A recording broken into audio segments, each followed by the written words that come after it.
Lorsqu'Emmanuel Macron a été élu, on nous a dit que c'était un Mozart de la finance. Et puis, on a vu que les finances se sont dégradées petit à petit. Et puis là, depuis déjà plusieurs mois quand même, on a Bruno Le Maire qui nous dit qu'il va redresser la barre et qu'il va reprendre en main les finances publiques. Le quoi qu'il en coûte, c'est fini.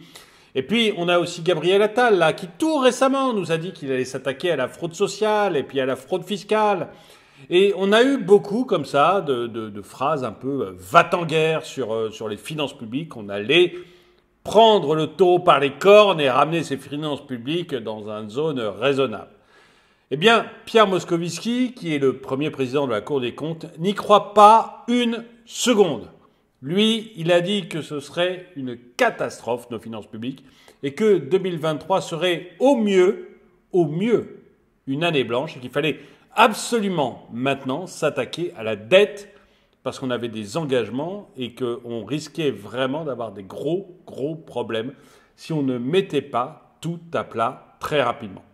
Bonjour, bienvenue dans cette vidéo de DME en direct. Comme toujours, si vous n'êtes pas abonné, je vous suggère de le faire et de cliquer sur la cloche pour être prévenu lorsque je sors une nouvelle vidéo. Et donc on va voir ce rapport qui vient d'être rendu par le premier président de la Cour des comptes. Le premier président de la Cour des comptes, Pierre Moscovici, a une nouvelle fois alerté sur la situation dégradée des finances de l'Hexagone et plaidé pour une large revue des dépenses publiques. Alors Pierre Moscovici, j'ai hésité à faire cette vidéo. Pourquoi j'ai hésité? Parce que Pierre Moscovici, il est aujourd'hui effectivement premier président de la Cour des comptes. Juste avant, il était à la Commission européenne. Il a fait un passage éclair, je crois. Ça n'a pas duré très longtemps. Et puis, maintenant, et puis avant, il était ministre des Finances. Ça a été quand même un des ministres des Finances de Flandrie, de François Hollande. Et le moins qu'on puisse dire, c'est que les finances publiques sous François Hollande, ça a été une catastrophe. François Hollande a été le président qui a eu tous les astres du bon côté. Vraiment, Sarkozy a eu la crise des subprimes, donc on peut imaginer qu'effectivement il a eu des problèmes pour les finances publiques. Je ne soutiens pas du tout Nicolas Sarkozy, je vous rassure tout de suite.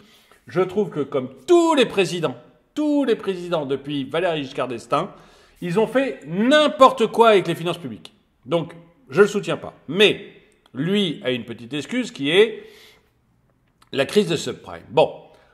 Mais François Hollande, lui, la crise des subprimes était terminée. On avait une croissance mondiale qui était très forte. Et on avait en plus une BCE qui prêtait de l'argent à zéro. Donc, il avait tout ce qu'il fallait pour régler le problème rapidement des finances publiques en baissant l'endettement et en ayant des comptes à l'équilibre. Il aurait pu le faire. Et Moscovici, qui maintenant se plaint, qui maintenant fait la morale, était ministre de l'économie de François Hollande. Donc c'est vrai que moi j'en ai un petit peu assez de voir ces gens qui, quand ils sont ministres de l'économie, font n'importe quoi, et gèrent extrêmement mal le pays pour être réélu, voilà, pour que le président soit réélu, c'est clair. Bon, ça n'a pas marché, mais voilà. Et qui, une fois qu'ils passent à la Cour des comptes, quand ils y passent, se mettent à devenir des gens sérieux. Ça serait bien qu'ils soient sérieux aussi quand ils sont ministres des Finances. Bon, mais allez, on va dire qu'il a vu la Vierge en passant par Bruxelles et que depuis, il s'est aperçu qu'effectivement, il fallait avoir des finances publiques correctes. Offensif. Pierre Moscovici n'a pas mâché ses mots lors de la présentation ce jeudi 29 juin du rapport de la Cour des comptes sur la situation des perspectives des finances publiques. Une semaine après avoir participé aux assises des finances publiques à Bercy, le premier président de la Cour des comptes a rappelé la nécessité de se projeter sérieusement sur une trajectoire de redressement. Le gars, il y a une semaine, donc il était au Grand Raout, là, où on a eu Bruno Le Maire, on a eu Gabriel Attal, etc., pour nous dire à quel point ils allaient faire attention aux finances publiques. Une semaine après, il dit, mais ça serait bien de faire ça sérieusement quand même, les gars, parce que pour l'instant, ce que vous faites, c'est n'importe quoi. Donc on voit, mais Je pense que ce pays ne pourra se réformer que quand il aura une épée dans les reins. On ne réformera la France que quand on aura épée dans les reins. Vous savez, l'Angleterre, comme ça, juste après, après la Seconde Guerre mondiale, Churchill part. Enfin, il part. Non, il perd les élections. L'Angleterre prend son rival socialiste qui s'appelle Attlee, qui était un gars tellement génial que Churchill dit un taxi vide s'est arrêté devant le 10 Downing Street, Monsieur Attlee en est sorti.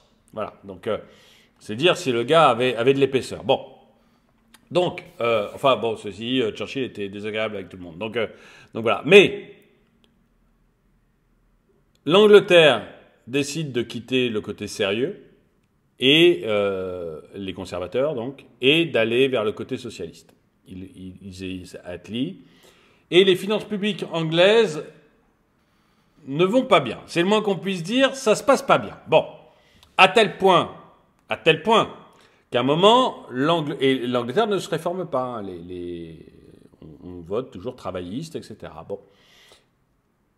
Jusqu'au moment où la Banque d'Angleterre est tellement dans la panade que l'Angleterre risque d'avoir besoin du FMI pour s'en sortir. L'Angleterre risque d'avoir besoin du FMI pour s'en sortir. À ce moment-là, les Anglais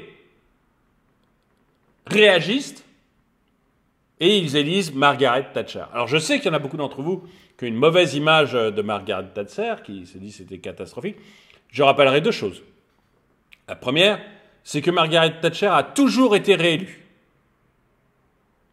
Toujours. Jusqu'à ce que son parti la fasse partir parce qu'elle elle avait un début d'Alzheimer. Donc on l'a fait partir à cause de ça. Bon. Mais elle a toujours été réélue. Donc les Anglais, quand même, devaient trouver qu'elle n'était pas si mal. Vous voyez, on peut élire quelqu'un par erreur, mais 3 fois de suite par erreur, c'est compliqué. Donc, elle a toujours gagné. Et la deuxième chose que je voulais rappeler, elle a eu des obsèques nationales. Et alors, c'est pas une habitude en Angleterre. Hein, il y a 2 premiers ministres qui l'ont eu au XXe siècle. Margaret Thatcher et... Mais c'est pas vrai, mais moi-même, je commence à avoir un Alzheimer qui démarre. Margaret Thatcher et Churchill. Voilà. C'est les 2 seuls à avoir eu des obsèques nationales, 2 seuls premiers ministres à avoir eu des obsèques nationales en Angleterre.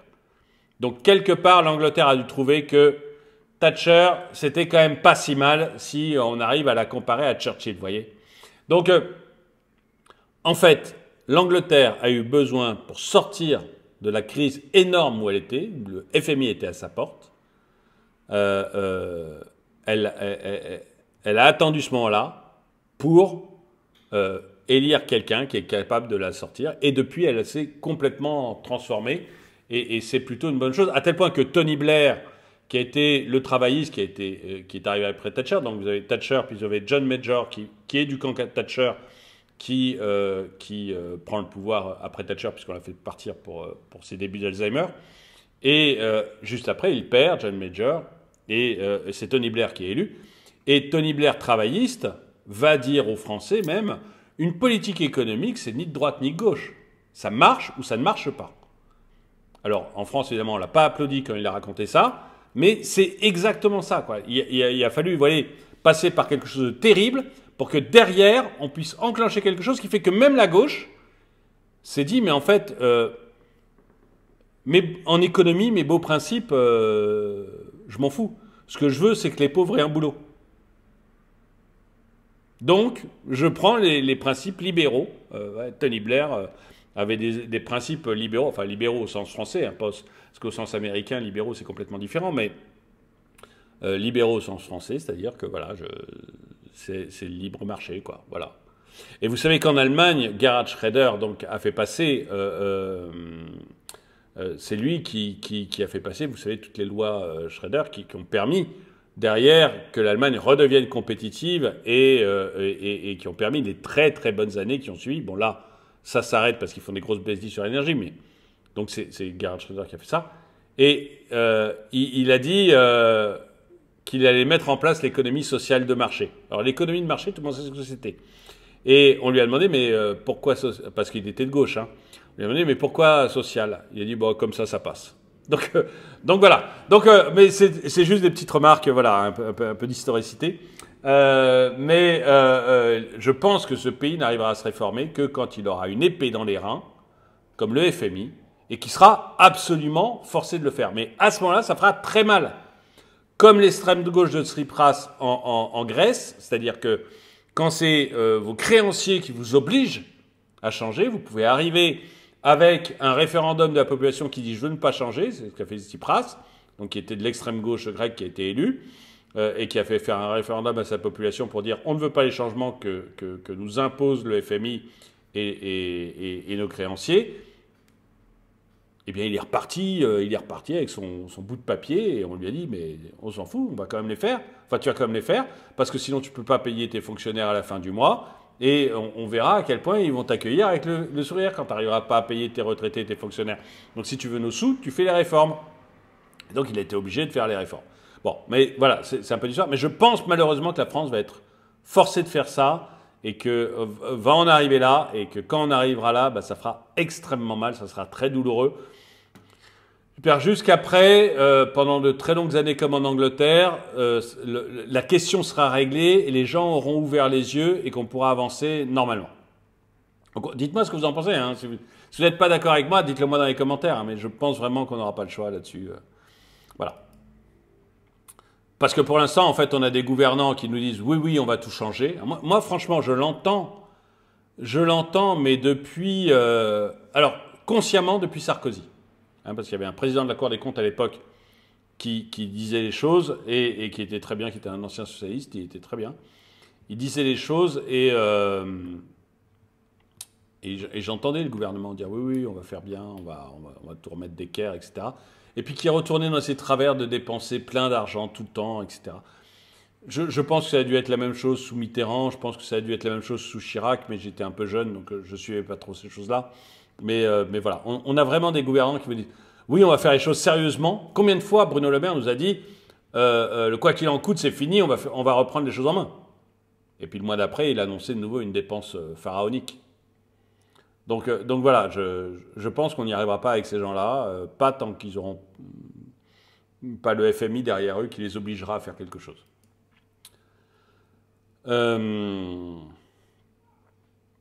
Donc, le premier président de la Cour des comptes a rappelé la nécessité de se projeter sérieusement sur une trajectoire de redressement, insistant sur le contexte dégradé des finances de l'Hexagone dans une période de ralentissement économique.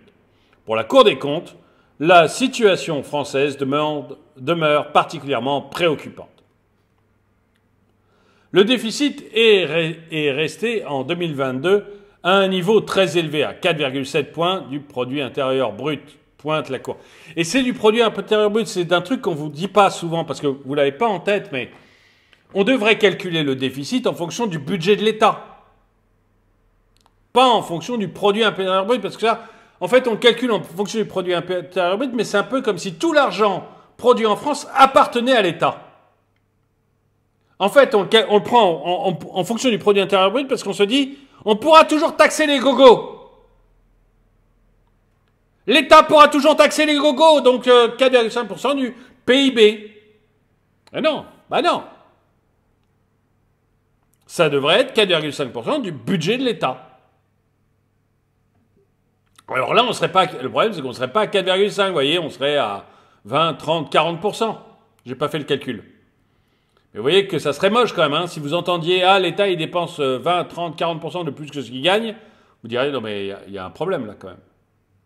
Alors 4,5, vous dites « Oh, c'est pas tant que ça, 4,5 ». Ouais, mais c'est pas de plus que ce qu'il gagne lui, c'est de plus que vous gagnez vous. Vous voyez, c'est différent. Pointe la Cour, excusez-moi.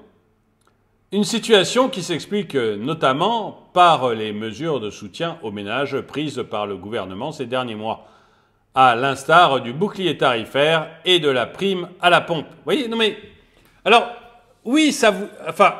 Ah excusez-moi, j'ai commencé à faire des bruits comme psychodéliques. Non, mais...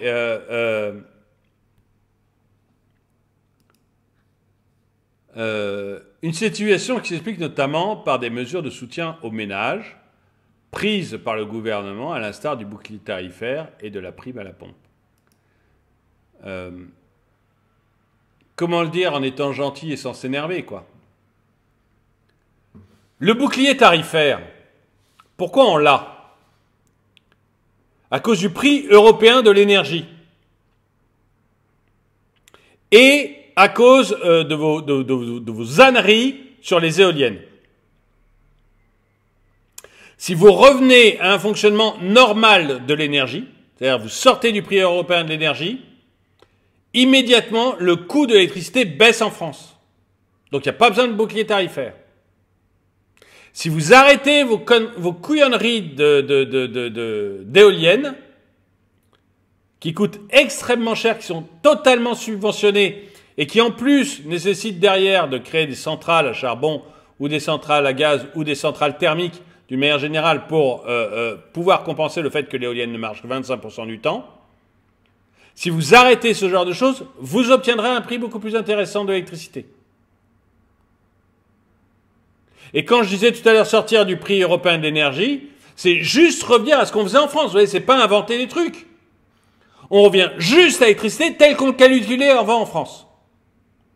EDF gagnait de l'argent, et nous, ça nous coûterait moins cher. Donc vous mettez des boucliers uniquement parce que vous faites des bêtises. Le prix à la pompe, c'est vos erreurs. Vous faites un bouclier, vous dites oh, je vous protège, je vous protège. Non, vous faites des bêtises qui nous coûtent beaucoup d'argent. Le prix à la pompe a augmenté principalement parce que vous êtes allé faire des sanctions contre la Russie, qui du coup vend son pétrole à l'Inde, qui le raffine, qui prend une marge et qui nous le renvoie.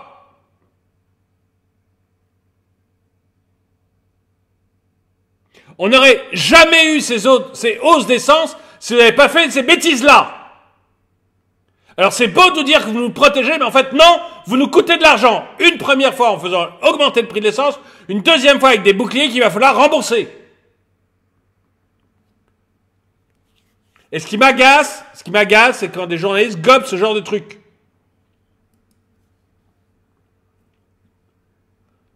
Le bouclier tarifaire et les prix et la prime à la pompe, c'est uniquement la compensation d'erreurs qu'ont fait le gouvernement. Arrêtez de nous citer ça comme j'ai protégé les Français.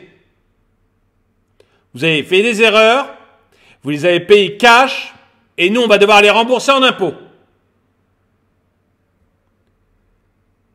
Malgré un dynamisme exceptionnel des recettes fiscales qui ont fait grimper le taux de prélèvement obligatoire, c'est-à-dire quand on parle d'impôts, au niveau historique de 45,4% du PIB, la dette s'est alourdie. 45% du PIB. Sous Pompidou, je sais c'est loin, mais je cite les 30 Glorieuses, je cite l'époque où la France allait bien. L'époque où la France était riche. Le taux de prélèvement il était à 30. On est à 45.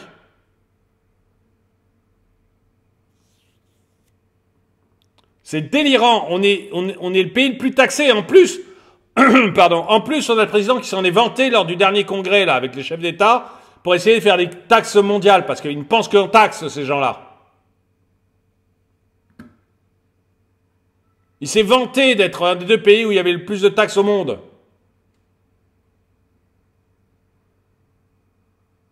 Il est même allé raconter que ça l'arrangerait bien qu'il y ait des taxes mondiales parce que là, il s'en sortait plus.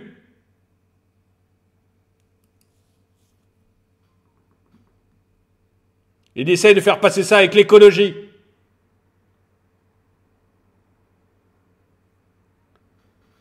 Donc on parle de la dette, excusez-moi. Elle atteignait à la fin de l'année 2022 111,8 points de PIB. Sur 3 ans, entre 2019 et 2022, elle a grossi même spectaculairement de 575 milliards d'euros. La dette était de 2000 milliards. Elle a fait plus 25% en 2 ans. Pour des bêtises. Encore une fois, c'était des bêtises, le confinement, etc. C'était des âneries.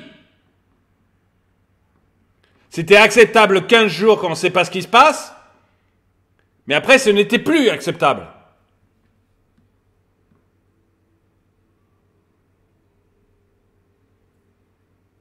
Je suis désolé, ça m'énerve parce qu'ils nous ruinent petit à petit. Les rapports de la Cour des comptes comme ça, mais il y en a, mais de quoi soutenir toutes les étagères de Bercy. La Cour des comptes, depuis que j'en entends parler, elle fait des rapports dans lesquels elle dit « mais ça va pas du tout les finances ». Mais calmez-vous, remettez les finances normales. Et une fois qu'il a fait son rapport, il touche son argent et le rapport va sous une commode. Donc oui, ça m'énerve.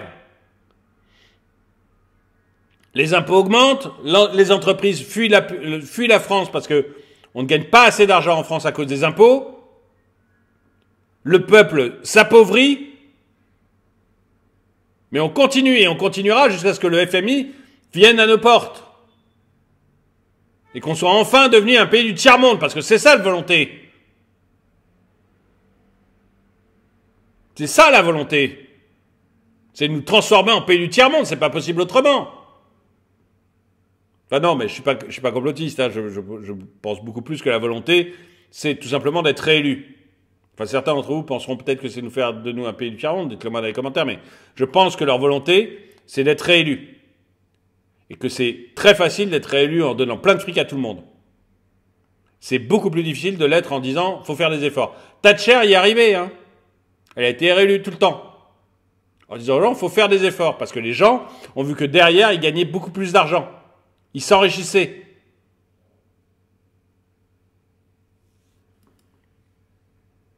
Mais bon, ça demande du courage, hein. Tout le monde n'est pas la dame de fer. 2023, une année blanche pour les finances publiques selon Moscovici. L'année 2023 aurait dû être la première année du redressement, c'est ce qu'on nous a promis en tout cas. Hein. Mais d'après les prévisions, on peut craindre que ce soit une année blanche, a lâché l'ancien ministre de l'économie face aux journalistes. Car pour la Cour, de nombreuses incertitudes demeurent, et en premier lieu, concernant la croissance française. Le gouvernement d'Elisabeth Borne table sur 1% de croissance cette année. Une prévision jugée optimiste, une prévision jugée pas impossible, mais un peu optimiste par Moscovici. Vous vous rendez compte qu'on a un gouvernement en France qui prédit 1% de croissance. 1% de croissance, c'est quand même minable. C'est minable, 1% de croissance. Le président de la Cour des comptes leur dit, vous êtes quand même vachement optimiste. c'est pas impossible, mais là, je crois que vous êtes vachement optimiste, 1% de croissance. Vous vous rendez compte où on en est en France? Vous vous rendez compte où on en est? C'est incroyable. 1% de croissance, pour nous, c'est optimiste.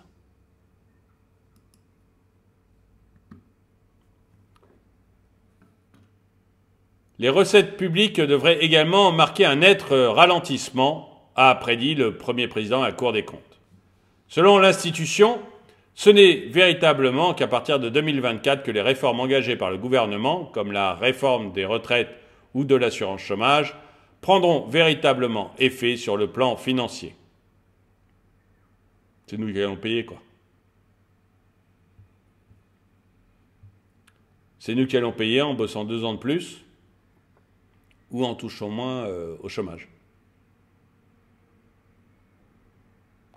Je ne sais pas si vous avez remarqué, mais c'est les travailleurs qui payent à chaque fois, quoi. Je veux dire, enfin, on va dire que je fais une obsession sur le RSA et les minima sociaux, mais il y avait d'ailleurs, j'ai failli faire un article, une vidéo aujourd'hui sur des gens qui vivent uniquement de l'aide sociale et qui trouvent ça bien.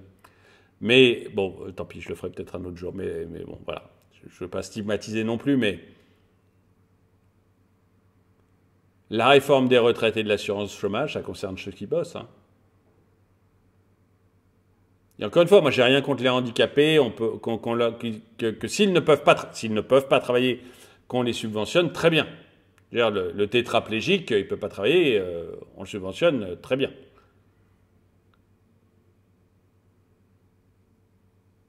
Mais le RSA, ça ne concerne pas que des tétraplégiques. Hein. Ça a quand même tendance à concerner des gens qui ne veulent pas forcément bosser, tout simplement. Faut le dire. Il n'y a pas que ça, je suis d'accord, mais bon. Là, en tout cas, ceux qui vont faire en sorte que les choses se redressent, la façon dont on a essayé de le faire, c'est que les gens qui travaillent 2 ans de plus, et que les gens qui travaillent, quand ils perdent leur emploi, eh bien, ils ont moins d'assurance chômage.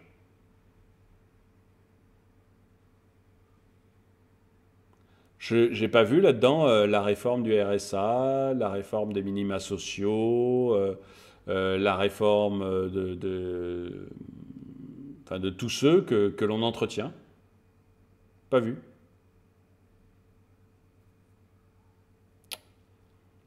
Par conséquent, on peut se demander si ça vaut la peine de travailler, hein, honnêtement.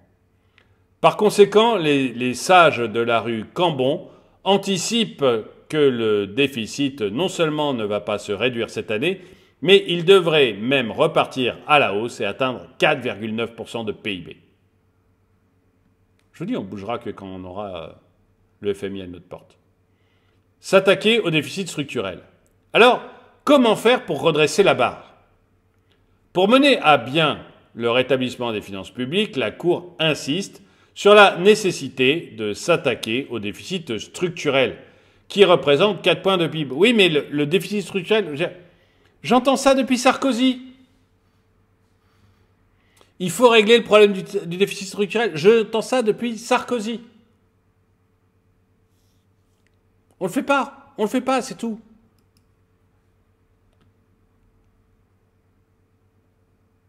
Celui-ci ne se résorbera pas du seul fait du redressement de l'économie, alertent les experts dans leur rapport. Bah oui, ça fait aussi de... Alors là, pour le coup, c'est depuis Mitterrand qu'on compte sur la croissance pour régler les problèmes.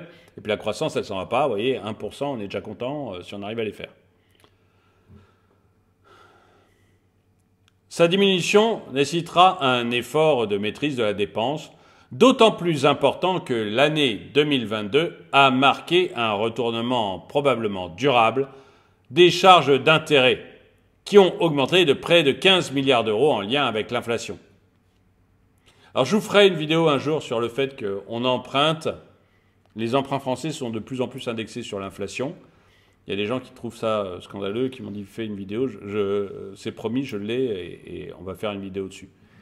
Mais forcément, les charges d'intérêt augmentent, quoi. Plus on emprunte des taux élevés, plus les charges d'intérêt augmentent. Et j'ai montré dans une autre vidéo que la crainte que l'on a, c'est que le service de la dette, donc le paiement des intérêts, je ne parle pas de rembourser le capital, hein, le paiement des intérêts devienne le premier poste du budget de l'État, avant l'éducation nationale. C'est vous dire si on est vraiment dans une situation tendue. Dans le programme de stabilité PSTAB 2023-2027 dévoilé ce printemps par le gouvernement, l'exécutif entend ramener le déficit public à 2,7% du PIB en 2027. Un objectif atteignable, mais qui va nécessiter un effort substantiel pour la dépense publique, a prévenu Pierre Moscovici. On prend des paris. Là, on prend des paris. Dites-moi dans les commentaires. Est-ce qu'on arrivera à 2,7% de PIB en 2027? Est-ce qu'on va y arriver? On prend le pari. Moi, je parie que non. Parce que ça, être en dessous de 3% du PIB, ça fait des décennies que je l'entends.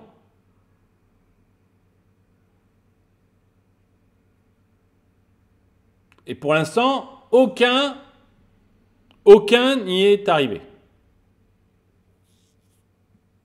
Donc je pense que c'est du pipeau. En fait, c'est du pipeau pour les gens qui nous prêtent de l'argent et pour l'Europe. Parce qu'on est les plus mauvais en Europe. Mais maintenant, ça y est, on est les plus mauvais en Europe. Et du coup, on est obligé de montrer des gages. Donc on raconte ça. Je pense que maintenant les autres font semblant de nous croire. En attendant que ça pète. En attendant le moment où ça... Je vois que ça, ils se disent, bon, bah tant pis, au moment ça va casser, quoi, ils se débrouilleront. Et je vois que ça. Concrètement, cela veut dire trouver 10 à 12 milliards d'euros d'économies nettes par an, soit autour de 60 milliards d'ici la fin du quinquennat. Pour y parvenir, Pierre Moscovici a insisté sur la mise en place d'une revue des dépenses publiques qui soit ouverte associons le monde universitaire. Mais surtout pas, mais arrêtez! Oh là là là là! La revue des dépenses publiques, mais le premier à avoir fait ça, c'est Nicolas Sarkozy. On va dire que je parle beaucoup de Sarkozy aujourd'hui, mais le premier à avoir fait ça, la revue générale des dépenses publiques, c'est Nicolas Sarkozy. Ça ne sert à rien. À rien. Le Canada a réussi de manière énorme pas Trudeau, avant, à revenir sur sa dépense publique. Vous savez comment il a fait? Il avait tous les ministères, c'est moins 20%. Point. Moins 20%. Il n'y a pas de discussion, il n'y a pas de... Votre ministère, c'est moins 20, c'est moins 20 pour tout le monde. Pourquoi? Parce que quand vous rentrez dans ces histoires de revue des dépenses publiques, alors déjà, ça prend 2-3 ans le temps que tout le monde discute. Donc déjà, on a oublié que ça devenait urgent quand ça arrive. Et puis quand ça arrive, en fait, tout le monde pinaille. Ah non, mais moi c'est utile. Ah, mais vous vous rendez compte? Si on ne subventionne plus la cérémonie des Césars, je ne sais pas si c'est subventionné, mais si on ne subventionne plus la cérémonie des Césars, mais c'est affreux, les artistes vont râler. Ah ok, bon bah. Ah mais si on subventionne plus tel truc, ah mais ça va pas aller. Faut pas s'embêter. Ils ont tous une bonne raison. Il y a toujours une bonne raison pour que ça existe. Toujours. Dans chaque niche, il y a un chien. Tout le monde a une bonne raison. Le seul truc à faire, c'est d'arriver et dire, hop, tout le monde, moins 10 milliards. Tu répartis ça, toc, terminé. Terminé. C'est le seul moyen. C'est dur comme moyen, c'est extrêmement dur. Il y a des ministères qui ne méritent pas ça. Je pense aux policiers, je pense à la justice, ils ne méritent pas ça. Parce que déjà, pour eux, c'est pénible. Mais je pense que c'est le seul moyen d'y arriver. Et puis, arrêtez de donner de l'argent à tout le monde. Arrêtez de donner de l'argent à l'Afrique, arrêtez de donner de l'argent au Maghreb, arrêtez de donner de l'argent à l'Ukraine, arrêtez de donner du fric. Stop! On dépense plus! Stop! Ça, déjà, ça serait une bonne chose. Vous voyez, ça, déjà, ça serait une bonne chose. Et après, vous dites, bah voilà, tous les ministères, c'est moins temps. Et je réfléchis pas, je fais ça à l'arrache, à la grosse découpe, à la tronçonneuse, parce que c'est la seule façon qui marche. Des revues générales des politiques publiques, j'entends ça depuis Sarkozy, ça ne marche jamais.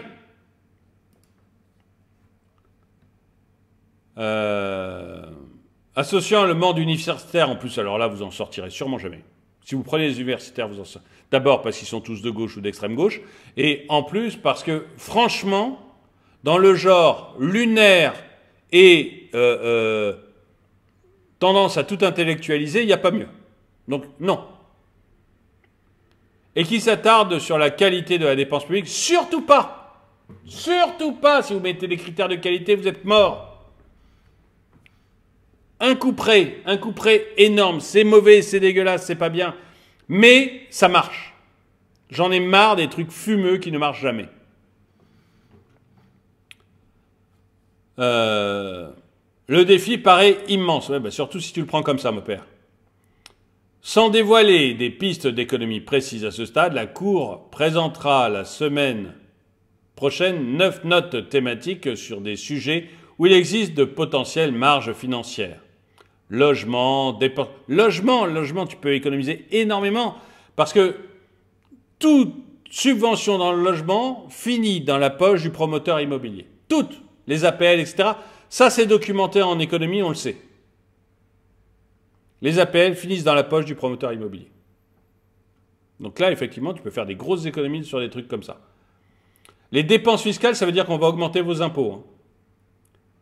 Ah bah oui. Ah bah oui. Ah, la dépense fiscale, vous voyez, c'est par exemple l'agriculteur qui paye moins cher son mazout parce qu'il y a moins d'impôts. Il a moins d'impôts sur son gasoil. Donc l'agriculteur, c'est une dépense fiscale. Donc on va lui mettre les mêmes impôts que les autres. C'est pas une conséquence, il va payer plus d'impôts. Et ben c'est la même chose. Là, les dépenses fiscales, c'est la même chose pour vous. C'est l'aide ménagère que vous avez à la maison. Vous pouvez en déduire, je me rappelle plus les chiffres, mais disons 50%. Et ben on vous dira, vous n'en déduirez plus que 20%. Dépenses fiscales. On réduit la dépense fiscale, ça vous fait plus d'impôts. Éducation, soins de ville. Bon.